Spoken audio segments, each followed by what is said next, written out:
দীর্ঘ ৭ বছর ধরে ভালোবাসার মানুষটির আজ বিয়ে। সে আমার কিশোরী বয়সের প্রথম প্রেম। মাত্র ১৩ বছর বয়সে তাকে আমি ভালোবেসেছি।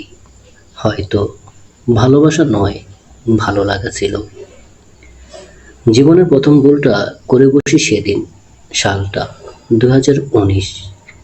স্নিগ্ধ সুবন সকাল, চারদিকে পাখির কলতানে মুখরিত। শীত পুরোপুরি বিদায় নেয়নি, হালকা কুয়াশায় ভাসছে, চারদিকে নিস্তব্ধতা বিরাজ করছিল। মানুষের আনাগোনা নেই বললেই চলে। ৩ মার্চ ২০১৯ ছিল সেই দিনটি। আমার জীবনের একটি স্পেশাল ডে। দিনটির কারণেই পেয়েছিলাম তাকে। এখনো চোখের সামনে ভাসে। রাতে তাড়াতাড়ি ঘুমিয়ে যাওয়ার দরুন ভোরে ঘুম ভেঙে গেল আমার। একটা মাঝারি সাইজের রুমে আমি একাই ঘুমাই। পাশের রুমে ২ ভাই, মা বাবা তাদের রুমে। খুব বিরক্ত লাগছিল ঘুম ভাঙার জন্য।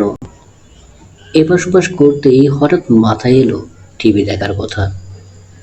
ড্রয়িং রুমে একটা টিভি আছে, আমি যে রুমে থাকি সেই রুমেও একটা আছে। এই টিভিটা আমার দাদুর জন্য কিনে এনেছে বাবা। গ্রাম থেকে চাচ্চু আসবে টিভি নিয়ে যেতে। এটা এখন আপাতত আমার রুমে আছে, ওয়াইফাই কানেক্ট করা টিভির সাথে। আর কিছু না ভেবেই লাফ মেরে উঠে রিমোট খুঁজে টিভি ছেড়ে দিলাম। কিছুক্ষণ টিভি দেখার পর আর মন বসছিল না। বিরক্ত হয়ে উঠে ফ্রেশ হয়ে চুপি চুপি বাইরে বেরিয়ে পড়ি। কে স্নিগ্ধ বাতাস বইছে। হাঁটতে হাঁটতে ৪ রাস্তার মোড়ে এসে থামতেই একটা বাইক এসে থামে। কেন যেন দাঁড়িয়ে গিয়েছিলাম। বাইকে বসা ছেলেটা হেলমেটটা খুলতেই আমার মুখ হা হয়ে গেল অমনি। কি সুন্দর ছেলে, সাদা শার্ট পরে আছে, কিছু অগোছালো চুল কপালের উপর পড়ে আছে, ফর্সা, গালে কালো চাপড়ি, চাপদাড়ি যেন সৌন্দর্য বৃদ্ধি করে দিয়েছে দ্বিগুণ। চোখ ফেরাতে পারছিলাম না আমি। ফ্যাল ফ্যাল করে তাকিয়ে রইলাম। হঠাৎ করে তাকালো সে।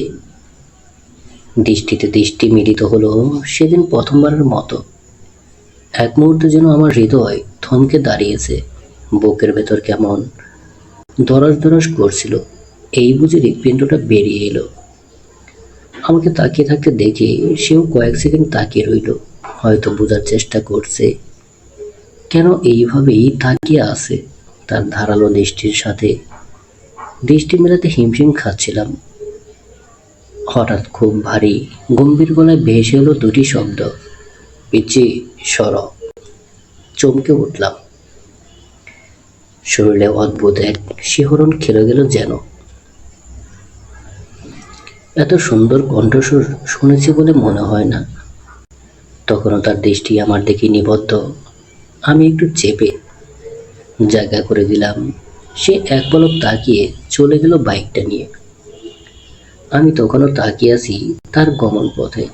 মাথায় শুধু একটা শব্দ বাড়ি খাচ্ছে, পিচ্চি। বাড়ি ফিরে অপর পাশে কালো রঙের একটা বাইক দেখে খুব অবাক হলাম। এটা তো একটু আগে দেখা সেই বাইকটা। খুশিতে আত্মহারা হয়ে উঠি। মাথায় শুধু ঘুরছিল কি সুন্দর ছেলে। প্রেম কথাটার সাথে আমি কখনোই পরিচিত ছিলাম না, কিন্তু এই আমিটাই খুব বাজেভাবে একজনের মায়ে পড়লাম।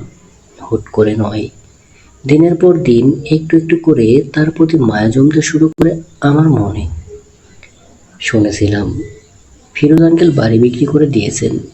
সেই বাড়িতে নতুন মালিকরা এসে উঠে, আর আমার ভালোবাসার মানুষটি সেই বাড়ির ছোট ছেলে।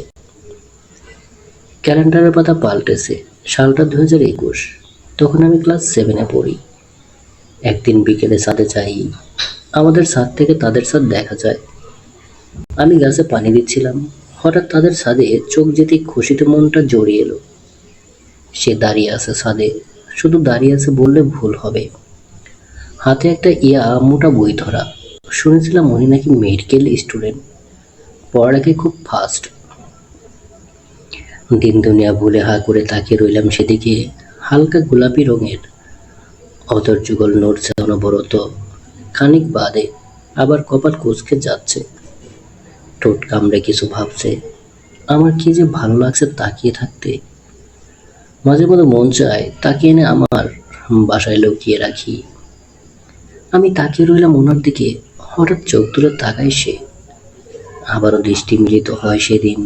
বুকের বাম পাশ অসহ্য রকমের লাফিয়ে যাচ্ছে। অপ্রস্তুত হেসে চোখ সরিয়ে নিলাম। মিনিট বাদেই আবারও আর চোখে তাকাতেই ধরা খেলাম। সে তখনও তাকিয়ে আছে। খেয়াল করলাম ঠোঁট নেড়ে কিছু বলছে। কিছু বলবে? সম্পূর্ণ বুঝতে পারলাম তার কথা। মাথা নেড়ে না বোঝাই। দাঁড়িয়ে থাকার শক্তি নেই। তড়িঘড়ি করে নেমে গেলাম নিচে। এভাবে দেখতে দেখতে তার প্রতি আমার অনুভূতি গাঢ় হতে শুরু করে। মারাত্মকভাবে তার চোখের মায়ায় নিজেকে জড়িয়ে ফেলি। সর্বনাশ ডেকে আনি জীবনে। তার সাথে আবার নিয়ম করে দেখা হতো। হন্যে হয়ে খুঁজতাম এক পলক দেখার জন্য। তারপর, তুই কি কখনো নিজের অনুভূতি প্রকাশ করিসনি? বিষাদ হাসি ফুটে ওঠে আয়রার মুখে। প্রাণ নেই যেন তাতে। এতক্ষণ যাবৎ অতীতের কথাগুলো বলছিল সবচেয়ে কাছের বান্ধবী নিশুকে। বুকে পাথর চেপে রেখেছে সে। কি করে বোঝাবে মনের কষ্টটা? বুক ফেটে কান্না আসছে। আয়রার মুখ দেখে খারাপ লাগছে নিশু। সান্ত্বনা দিয়ে বলল, কষ্ট পাস না আইরো, আল্লাহ নিশ্চয়ই ভালো কিছু রেখেছে। কিছু বলল না আয়রা। একদানে তাকিয়ে রইল একটি পরিচিত ছাদের দিকে, যেখানে ডেকোরেশন এর লোকজন কাজ করছে। ছুটছে মানুষজন। বুকটা খাকা করছে আয়রার। এমনটা কেন হলো? আইরো, তুই কখনো ভাইয়াকে কিছু বলিসনি? না। সোজাসাপটা উত্তর তার। কথা বলতেও কষ্ট হচ্ছে। নিশু স্পষ্ট টের পেল আয়রার কণ্ঠস্বর কাঁপছে। খারাপ লাগছে খুব। এক কাজ কর, ভাইয়াকে বলে দে তোর মনের কথা। দেখ ভাইয়া কি বলে। হুম, শুধু শুধু কষ্ট পাচ্ছিস কেন? ভাইয়াকে বল, অন্তত একবার চেষ্টা করে দেখ। ভালো লাগছে না, রুমে যাব চল। বসে থাক, রুমে যাওয়া লাগবে না। থম মেরে বসে রইল দুজন। কিছু চেঁচামেচির শব্দ আসছে। এতে আরো বুকটা ভার হয়ে আসছে আয়রার। কোথাও ছুটে পালিয়ে যেতে ইচ্ছে করছে। দৌড়ে তার বুক ঝাপটে ধরে চিৎকার করে বলতে ইচ্ছে করছে, আমি আপনাকে ভালোবাসি, নিজের চাইতেও বেশি ভালোবাসি। আমাকে এমন নরক যন্ত্রণা দিবেন না দয়া করে। আমি পারবো না সহ্য করতে। আপনার পাশে অন্য কাউকে দেখতে আমার কলিজা ছিঁড়ে যাচ্ছে। ভীষণ খারাপ লাগছে। আমার মনে হচ্ছে আমি বাঁচবো না। শ্বাস নিতে খুব কষ্ট হচ্ছে। আমার 7টা বছর ফিরিয়ে দিন। আপনার কথা মাথা থেকে বের করে দিন। আমি আর কাঁদবো না, আপনাকে মনে করব না, একটু কষ্ট পাবো না। আয়ু দেখ, পাশের সাথে কি সুন্দর ছেলে, একদম কড়া। তুই না হয় এটার উপর ঝুলে পড় এখন। নিশুর কথায় মুখ তুলে চাইল আয়রা। দৃষ্টি থেমেছে অতি সুদর্শন একজন পুরুষের উপর। প্রথম দিনের মতো। আজও সাদা রঙের একটা টি শার্ট পরনে, কানে ফোন ধরা, কারোর সাথে খুব ব্যস্ততার সহিত কথা বলছে। কলিজা মোচড় দিয়ে উঠল আয়রার। এই পুরুষ আজ থেকে অন্য কারো হয়ে যাবে। 3 কবুল বলে বউ তুলবে ঘরে। চোখ ভরে গেল আয়রার।